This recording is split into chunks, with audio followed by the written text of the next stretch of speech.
अखिलेश को बचपन से सोलो ट्रैवलिंग का काफ़ी शौक था। उसकी हमेशा इच्छा रहती थी कि वो पहाड़ों में, झरनों के पास, समंदर के बीच में अकेले जाए, कोई उसके साथ ना हो। हर एक का अपना-अपना स्वभाव होता है, हर एक की अपनी-अपनी ख्वाहिश होती है। लेकिन अखिलेश की माली हालत बचपन से ही, यानी उसके परिवार की हालत इतनी अच्छी थी नहीं कि वो किसी हिल स्टेशन पर या किसी बीच में या फिर किसी दूर दराज के इलाके में तो दूर की बात है, अपने शहर से भी बाहर चले जाए। लेकिन अखिलेश मेहनती था, अपने गोल को लेकर एम्बिशियस था, इसलिए उसने मेहनत की। मेहनत करते-करते शुरू में जॉब्स वगैरह तो की, लेकिन उसका मन लगा नहीं, उसका मन था अपने ही काम में। धीरे-धीरे किसी ऑनलाइन काम में वो उसने अपना बिज़नेस शुरू किया और बिज़नेस इतना चमका। और जैसा कि उसका स्वभाव था, घूमना-फिरना, सोलो ट्रैवलिंग करना, सोलो ट्रैकिंग करना, सोलो कैंपिंग करना, वो उसके माफ़िक हो गया, क्योंकि ऑनलाइन कारोबार होने की वजह से उसको किसी ख़ास ऑफ़िस में रोज़ाना जाने की ज़रूरत नहीं पड़ती थी। उसका हर एक दिन वर्किंग डे था और हर एक दिन उसका छुट्टी भी था। इसलिए अखिलेश आए दिन कभी न कहीं, कभी जाता, कभी वो ऊटी गया, कभी वो हिल्स पे गया, कभी बीचेस पे गया। इस बार उसका प्रोग्राम था मसूरी का, लेकिन उसे नहीं पता था कि ये मसूरी का उसका सफ़र इतना घातक, इतना घिनौना, इतना खौफनाक बन जाएगा। ट्रैकिंग के दौरान वो जिस-जिस जगहों पर जाता था, उनमें से कई ऐसी जगहें होती थी, जिसके बारे में सुनने को आता था कि ये जगहें हॉन्टेड है, यहाँ का कोई इतिहास है। लेकिन मसूरी, मसूरी उसके लिए काल का ग्रास बनने वाली थी। क्या हुआ अखिलेश के साथ? किसके साथ उसका सामना हुआ? और क्या उससे वो बच भी पाया कि नहीं? ये सब कुछ आपको आगे पता लगेगा किस्से के अगले पड़ाव में, लेकिन उससे पहले चैनल पर नए हैं तो सब्सक्राइब ज़रूर कीजिए, साथ के साथ ही बेल आइकन को प्रेस कर दीजिएगा। रेगुलर व्यूअर्स हैं, सब्सक्राइब नहीं करते तो आपसे भी गुजारिश है कि सब्सक्राइब करना मत भूलिएगा। किस्सा अच्छा लगे तो कमेंट में ज़रूर बताइएगा, लाइक हाइप ज़रूर कीजिएगा।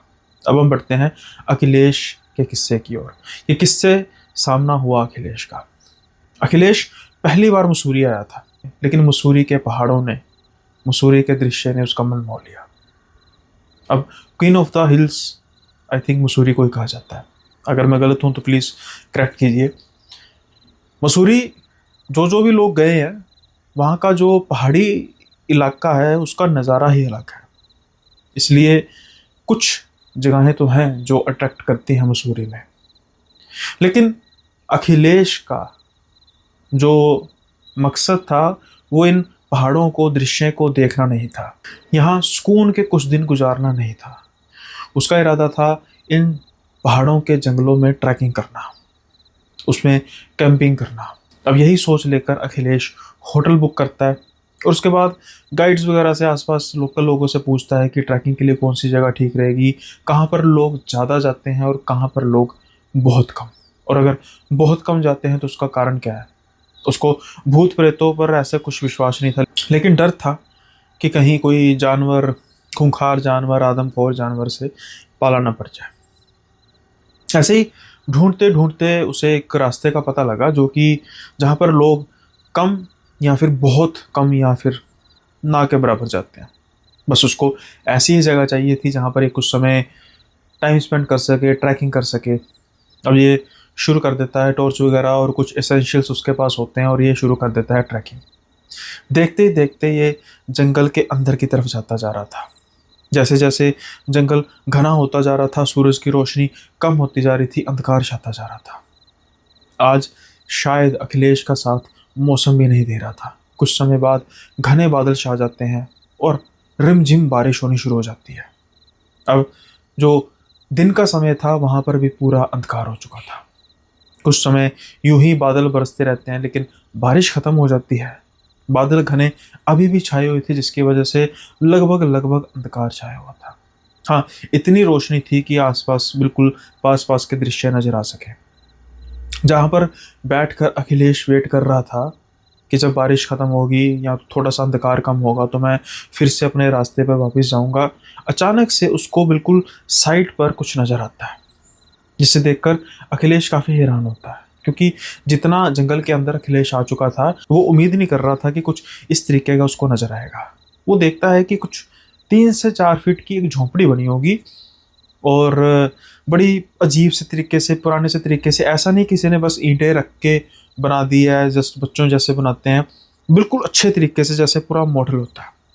अखिलेश को यही चीज़ देखकर काफ़ी हैरानी होती है कि जंगल के बीचों बीच इसे किसने बनाया होगा। खैर, पहले तो वो इस चीज़ की तरफ ध्यान देता नहीं है, लेकिन पता नहीं कुछ बात तो थी जो बार बार अखिलेश को इस बात पर ध्यान देने के लिए मजबूर कर रही थी। अखिलेश अब ना चाहते हुए भी उसकी तरफ बढ़ना शुरू कर देता है। बादलों की गड़गड़ाहट, अखिलेश का सीना तो कंपकपाई जा रही थी, लेकिन फिर भी वो धीरे धीरे धीरे धीरे बढ़ता जा रहा था उस झोंपड़ी की ओर। अब वो जब झोंपड़ी के पास जाता है, जैसा मैंने कहा कि 4 फुट के आसपास होगी, और छोटी सी झोंपड़ी, मतलब इंसान के तो रहने लायक, इंसान को छोड़कर किसी छोटे से जानवर के रहने लायक भी ना हो।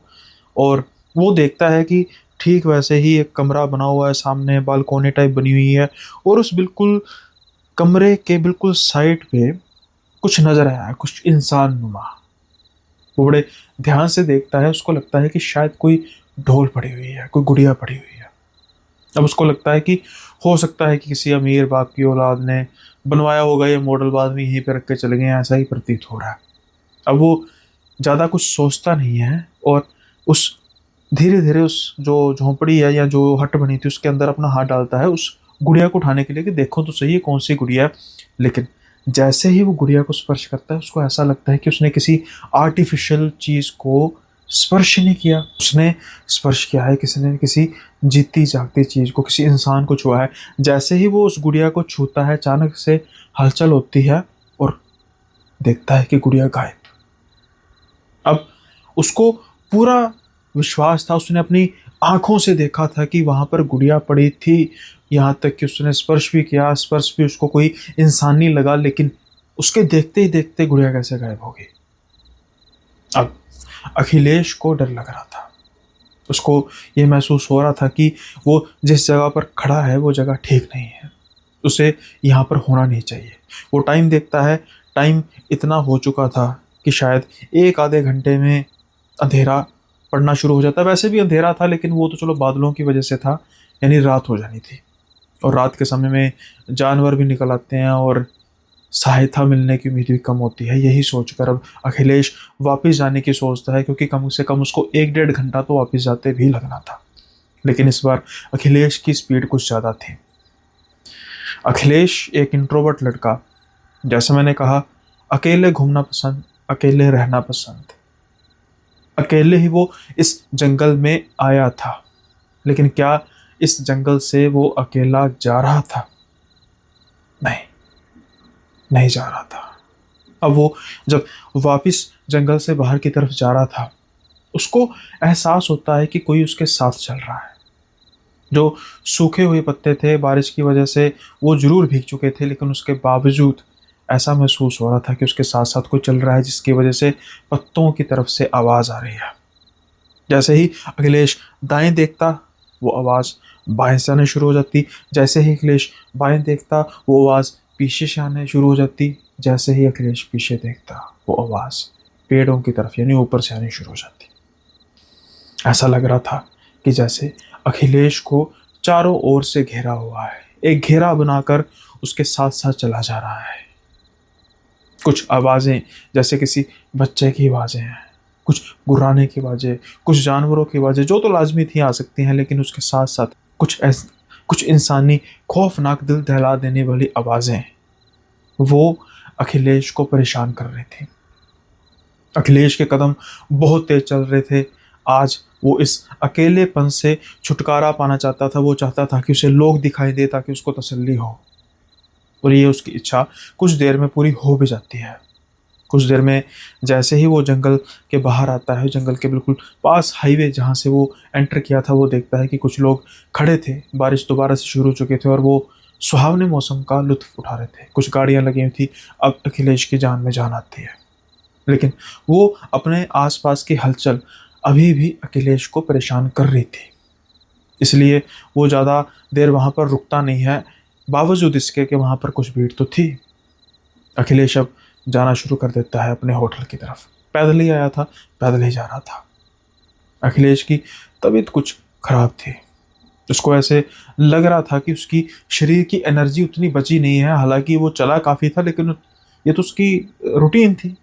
कभी उसको आज तक ऐसा महसूस नहीं हुआ, किसी जंगल में ऐसा महसूस नहीं हुआ, तो फिर आज क्या हुआ? ये अखिलेश को बात खाई जा रही थी। खैर, वो होटल पहुंचता है। आज काफ़ी थका हुआ था।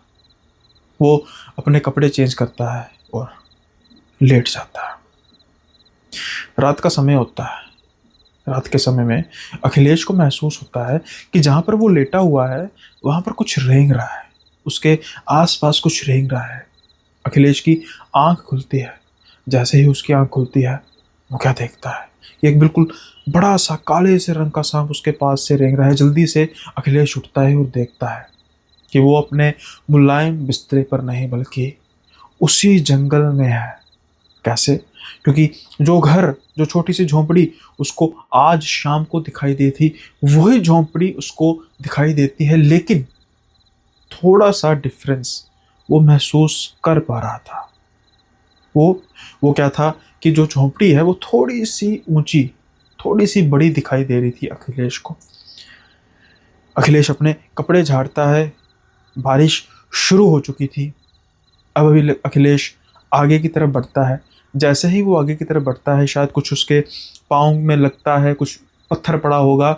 उसकी ठोकर खाकर अखिलेश गिर जाता है और उसके यहाँ पर कोहनी में और घुटनों पे चोट लग जाती है।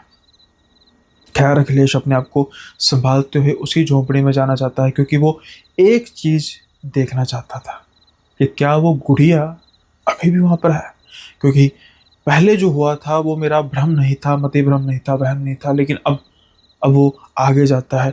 जैसे ही वो कमरे की तरफ देखता है, उसको वो गुड़िया दिखाई देती है, लेकिन उसकी शक्ल जो थी अब वो कुछ पहले से अजीब थी। अखिलेश सोचता है कि आज इसको मैं छूऊंगा नहीं, आज इसको पकड़ूंगा ताकि ये भाग ना सके।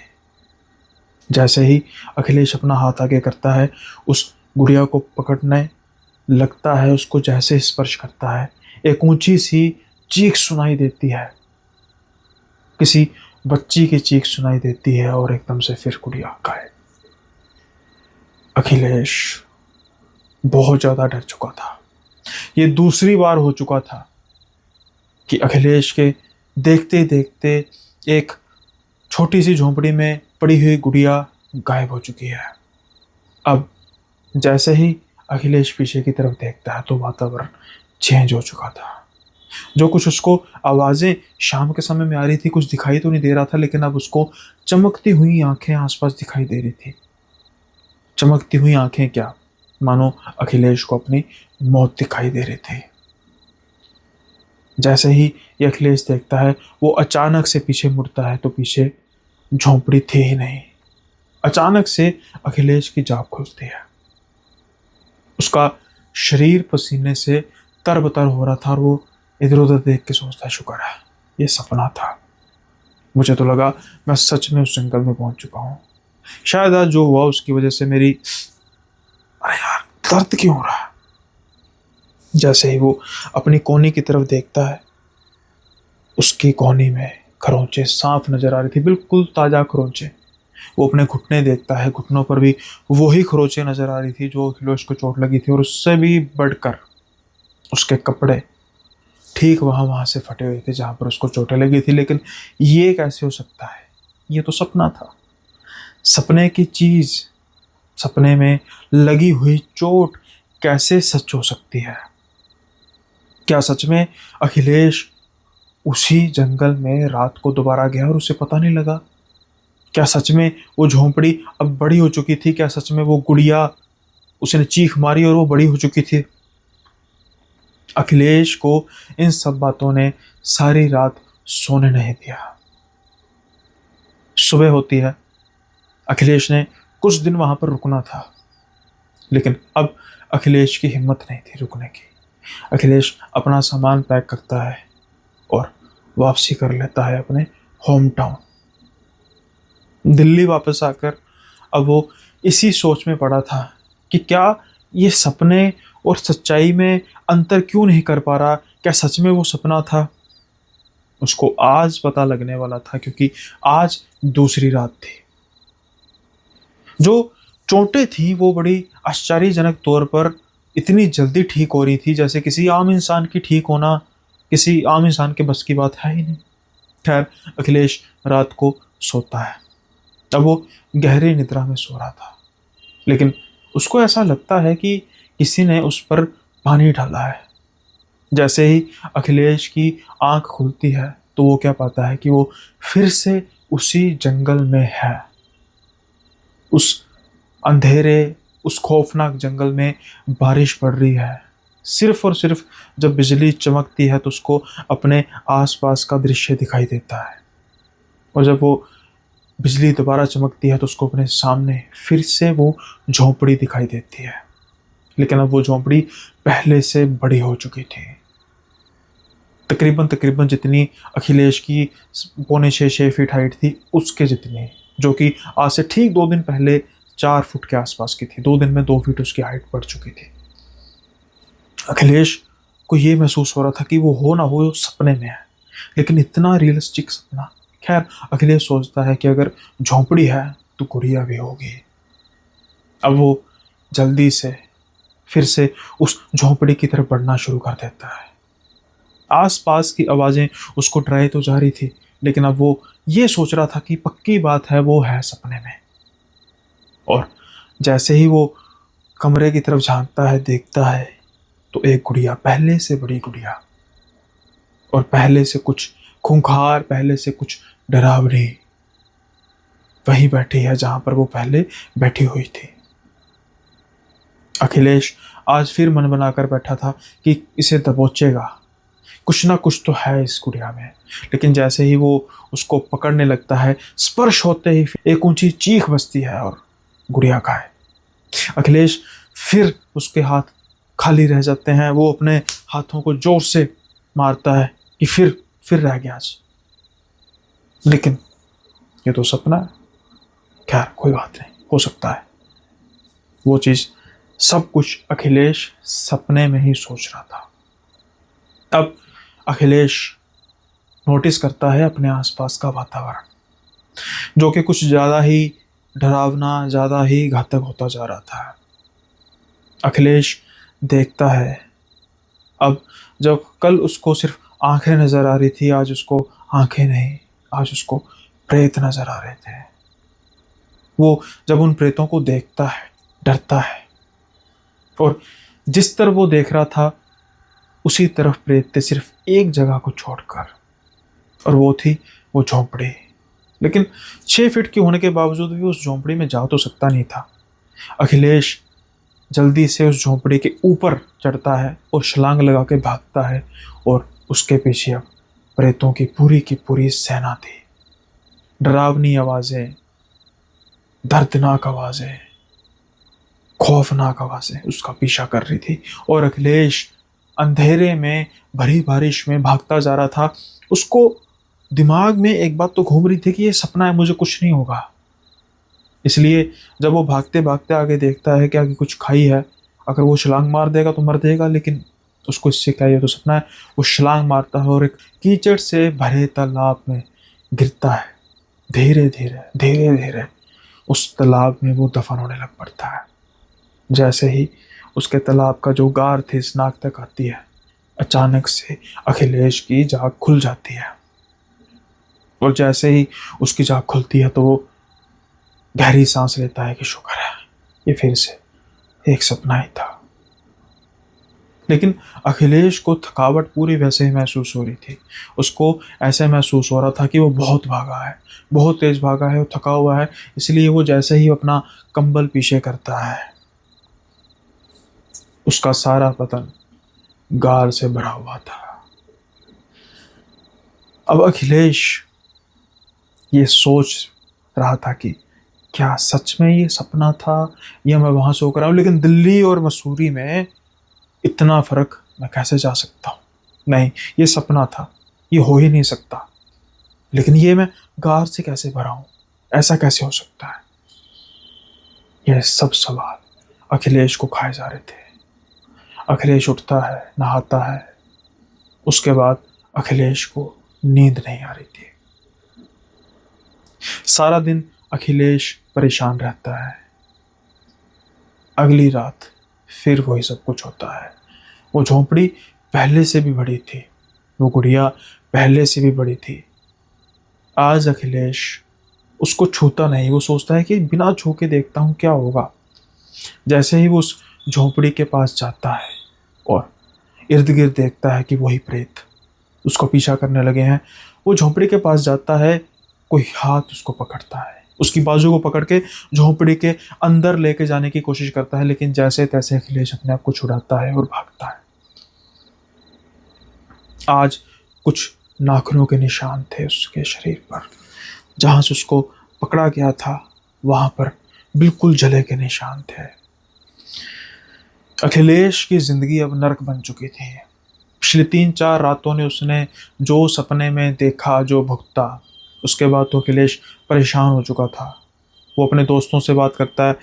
ज़्यादातर तो उसके दोस्तों ने उसका मजाक उड़ाया, लेकिन एक दोस्त था जो सीरियस था। वो कहता है कि भाई ऐसी चीज़ों में कोताही नहीं बरतनी चाहिए। मैं ऐसा काम करता हूँ, मैं किसी तांत्रिक जी से के बारे में पता करने की कोशिश करता हूँ, लेकिन तू तब तक एक काम करना। जहाँ तक मुझे लग रहा है कि इन सब सब जो दिनों में कुछ हो रहा है, दिन के समय में कुछ हुआ? कहता नहीं, दिन के समय में कुछ नहीं हुआ।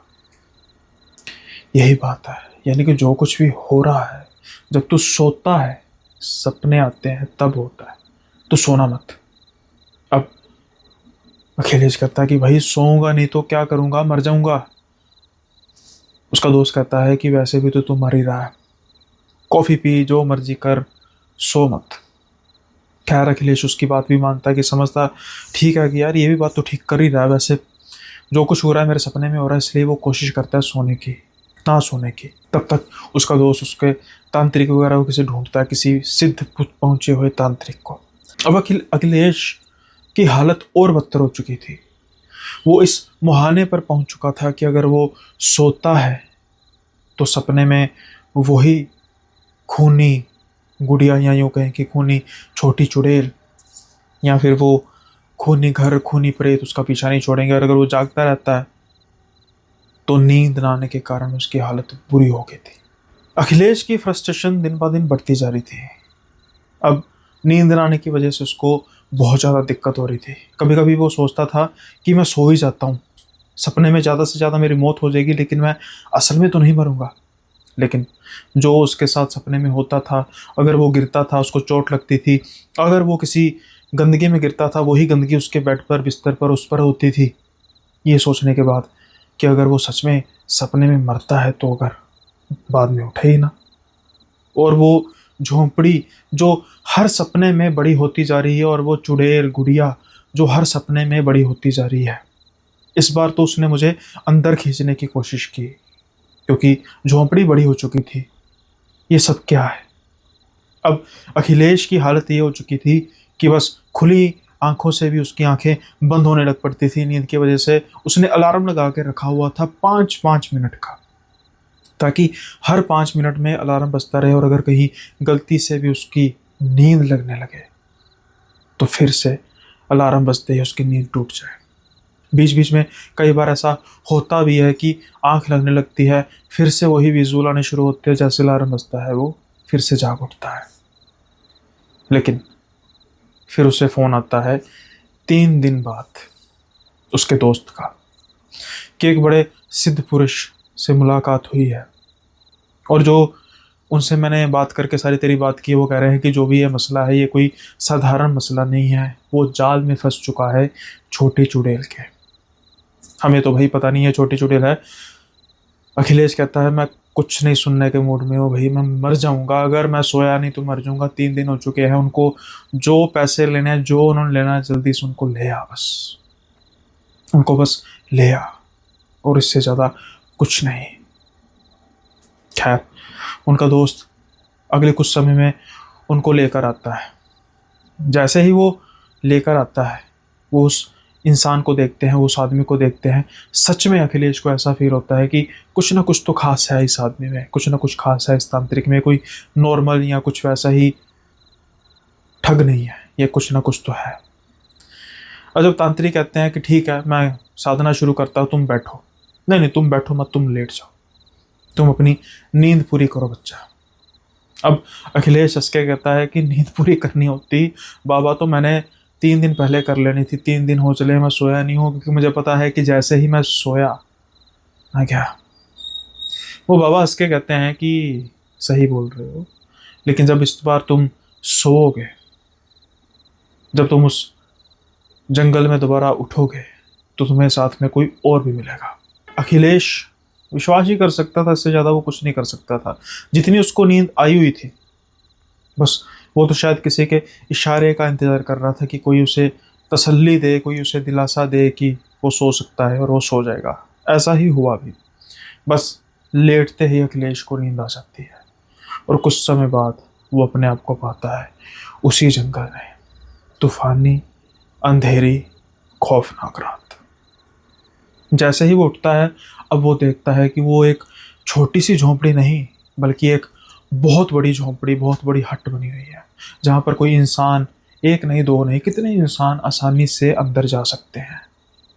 और उसे बिल्कुल उस झोंपड़ी के सामने तकरीबन तकरीबन 5.5 फीट की एक औरत नजर आ रही थी।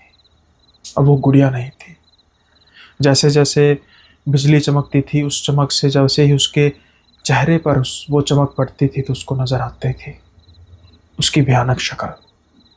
एक बार तो उसके कदम पीछे पड़ते हैं, लेकिन जैसे ही वो पीछे होता है उसको महसूस होता है कि कोई उसके पीछे खड़ा है। टकराता है वो, उसकी तो सांसें रुक जाती हैं। लेकिन डरते डरते जैसे ही वो पीछे देखता है तो वो क्या पाता है कि वो ही तांत्रिक खड़े हैं।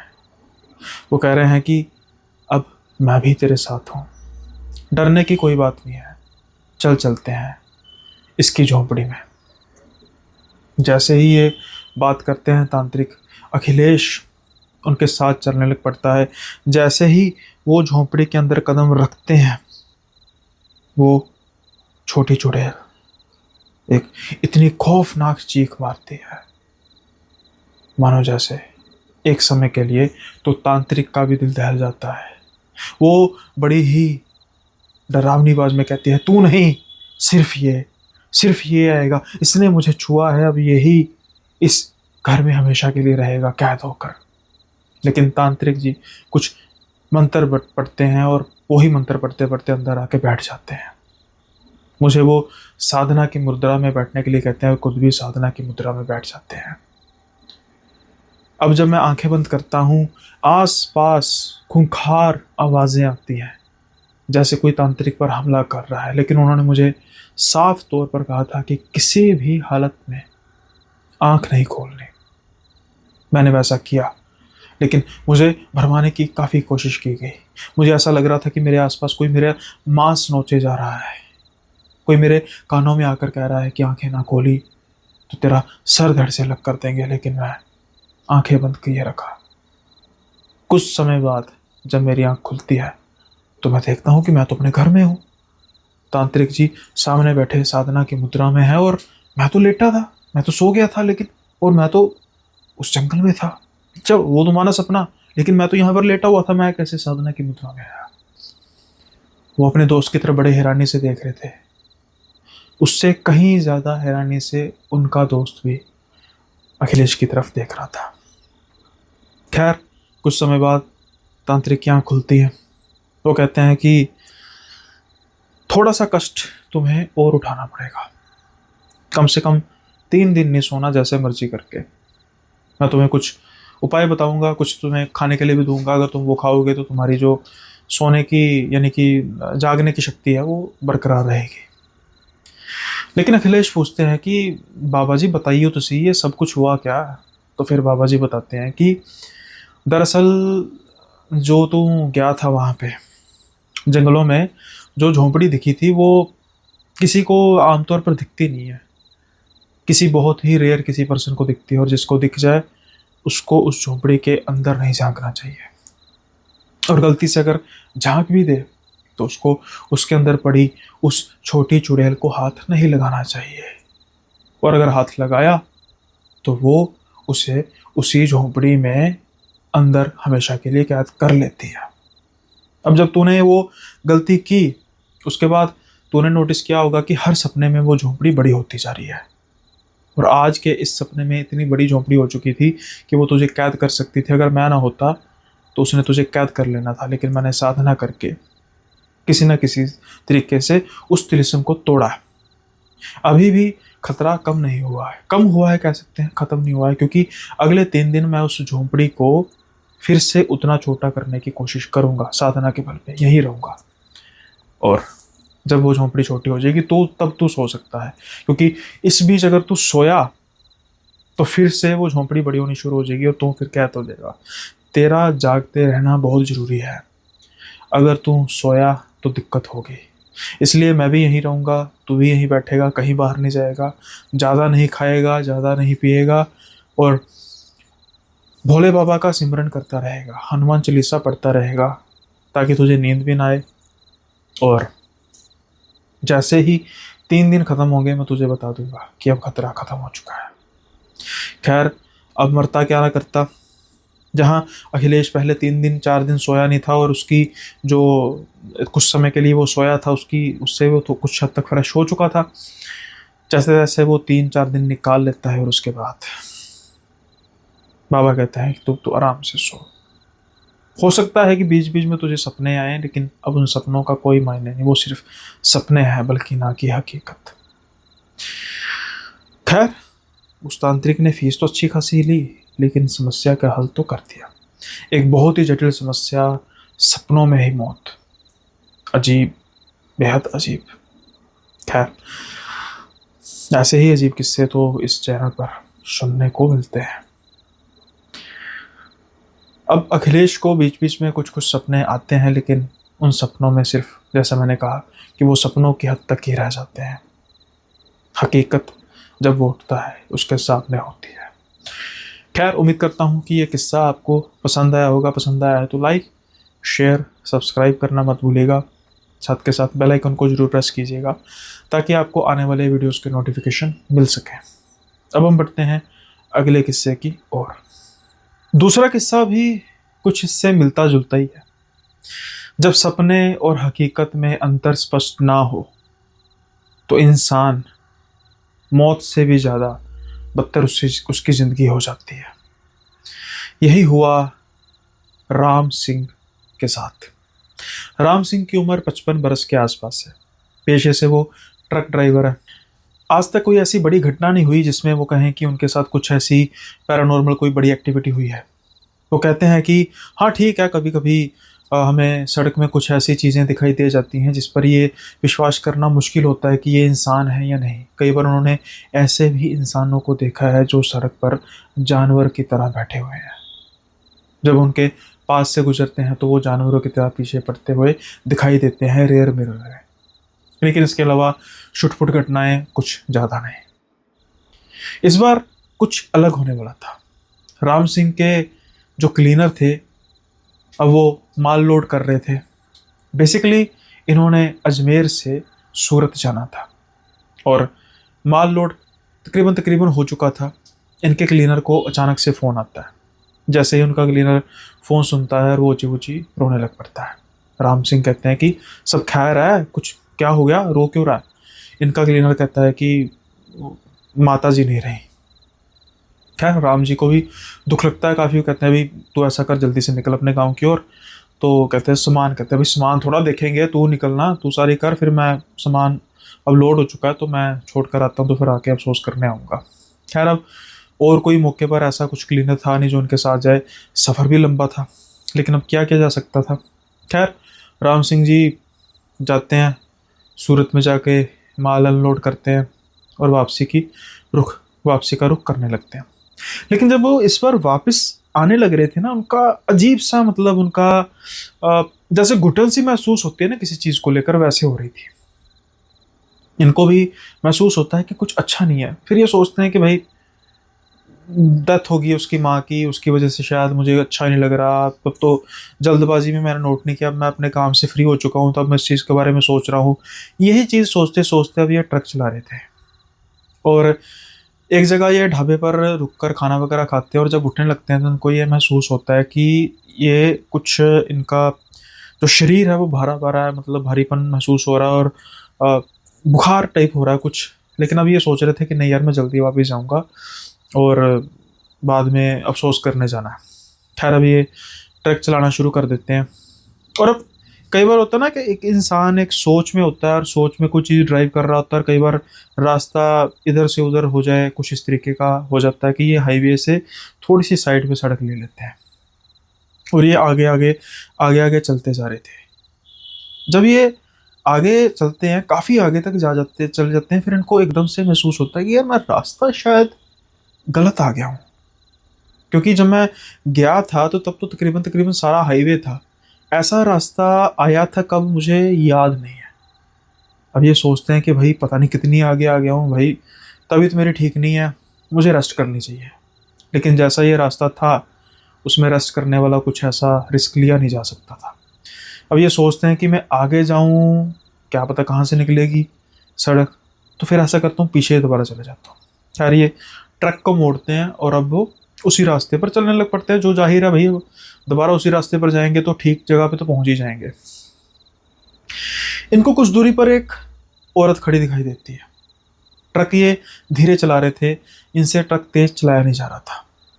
अब ये जैसे जैसे ट्रक बढ़ता जा रहा था, ये नोटिस कर रहे थे कि शायद जो औरत है वो प्रेग्नेंट है, और मतलब हालत भी कुछ उसकी ठीक नहीं है, मतलब कपड़े भी गंदे से हैं, और ऐसे नीचे सर झुका कर खड़ी हुई है। जैसे मैंने कहा कि 55 साल की उम्र है, तो ये ना बिल्कुल उसके पास जाके ट्रक रोकते हैं, और उसको मतलब नॉन ड्राइविंग सीट पर थे तो इस तरफ झुक के कहते हैं, बेटी कुछ दिक्कत है यहाँ पर, इतने रात के समय में अकेली क्या कर रही है। अब वो ना ऊपर बड़े गुस्से से इनकी तरफ देखती है। इनको थोड़ा सटपटा लगता है, लेकिन इनको महसूस होता है कि क्या ये मतलब थोड़ा सा अजीब है, वेट सी चीज़ है, लेकिन ये खास करते नहीं। कहते हैं, बेटी चल तुझे मैं आगे तक अगर जाना तो छोड़ूं। अब वो ऐसे हाँ में सर हिलाती है, तो ये दरवाज़ा उसका खोलते हैं और विंडो खोलते हैं। वो ऊपर चढ़ जाती है, तो इनको कहते हैं कि तू बेटी पीछे पीछे कर, आराम पीछे लेट जा आराम से। अब वो इनके कहे मुताबिक पीछे चली जाती है। खैर, अब ये ट्रक चलाना शुरू करते हैं। काफ़ी धीरे ट्रक चला रहे थे, जब आ रहे थे तब तो काफ़ी तेज़ था, अब ये काफ़ी धीरे ट्रक चला रहे थे, इनसे खुद से ट्रक तेज़ चलाया नहीं जा रहा था।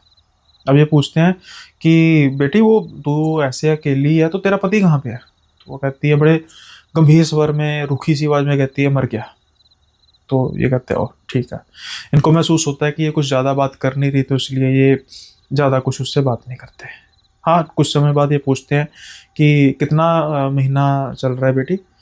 तो वो सिर्फ एक आवाज़ में बोलती है, 8वां। तो उसके बाद कोई दूसरी बात ये करते नहीं। हालांकि इनके मन में कई सवाल थे कि इतनी रात को तू अकेली क्या कर रही है, कपड़े तेरे कितने गंदे हैं।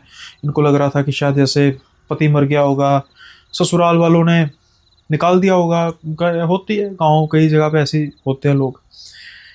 अब ना ये ट्रक चलाए जा रहे हैं तो बिल्कुल धीरे धीरे, यानी कि जब वो अगर ये वापसी में ट्रक पे आ रहे थे जब इसी रोड पर, तो ट्रक होगा लेट से 60 की स्पीड पर, अब ये 20-25 की स्पीड पर है।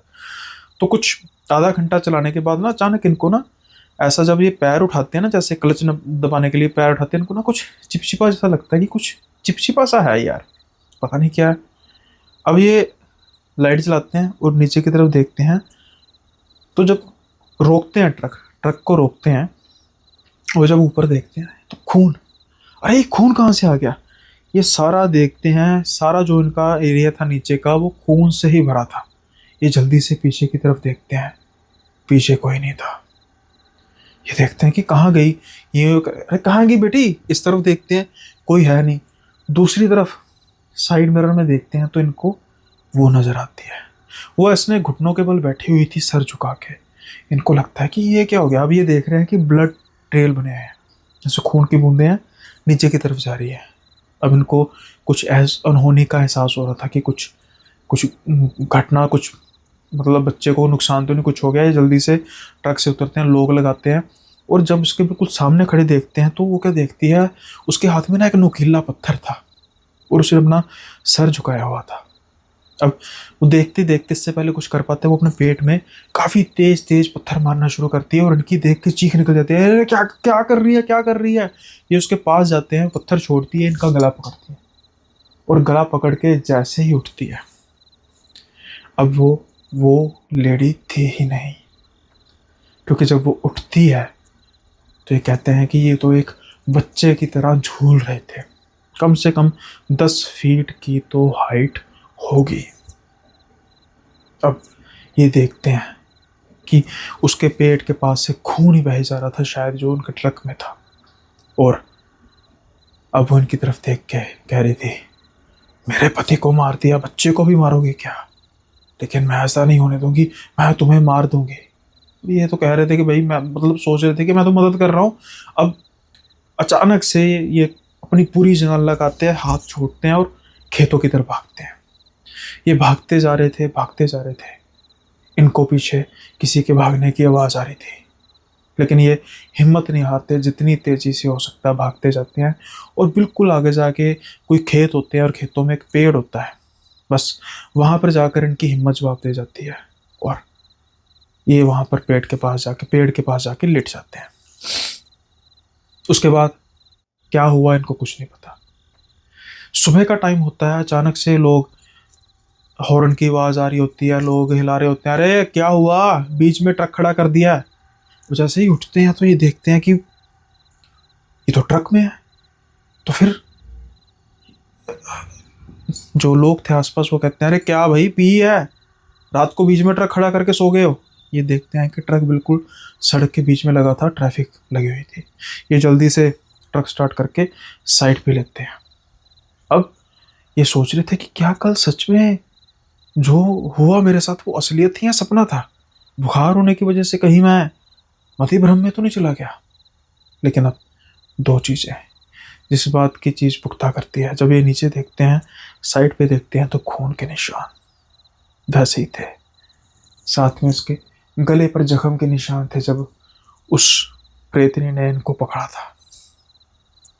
तो फिर किसने बचाया, कैसे बचाया, क्यों बचाया, क्या वो सपना था, सच्चाई थी, कुछ नहीं पता। ये जल्दी से अपना ट्रक स्टार्ट करते हैं, ढाबे पे जाते हैं, खाना खाते हैं, किसी डॉक्टर के बारे में पूछते हैं, आसपास मिल जाए तो बुखार वगैरह की दवाई खाते हैं, और जो क्लीनर है उनकी माँ की मौत का अफसोस करते हैं। बाद में कभी कहते हैं कि उनका उस रूट पे जाना हुआ नहीं कभी, अगर हो भी तो गलती से भी उस सड़क की तरफ तो कम से कम नहीं जाएंगे, क्योंकि वहाँ पर इनको नज़र आई थी साक्षात मौत। ये था किस्सा राम सिंह का भी, और कुछ मिलता जुलता कि भाई सपने ही इतने खतरनाक हो चुके थे कि सच्चाई थी, सपना था, ये तो नहीं पता, लेकिन जो हुआ वो सच में बेहद खौफनाक हुआ था। सो उम्मीद करता हूँ ये भी किस्सा आपको पसंद आया होगा। पसंद आया तो लाइक शेयर सब्सक्राइब करना मत भूलिएगा। उम्मीद रहेगी कि आप हाइक भी जरूर करेंगे, और अब जो किससे जो व्यूज़ हैं उसका वो बढ़ने लग पड़े हैं, ये भी एक अच्छी बात है। चैनल 10,000 का मार्क करने के बाद ग्रो होना शुरू हो चुका है।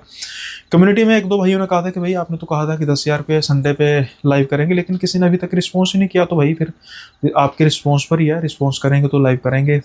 तो कम्युनिटी में जो चाहते हैं भाई लाइव आए किसी संडे या फिर सैटरडे को, वीकेंड की तरफ, तो बता देना, या फिर आप कमेंट बॉक्स में बताना चाहे तो बता सकते हैं। इसी के साथ ही आज का एपिसोड यहीं पे ख़त्म करते हैं। जल्दी मिलेंगे अगले एपिसोड में नए किस्सों के साथ। तब तक के लिए बाय बाय, अपना ख्याल रखिएगा।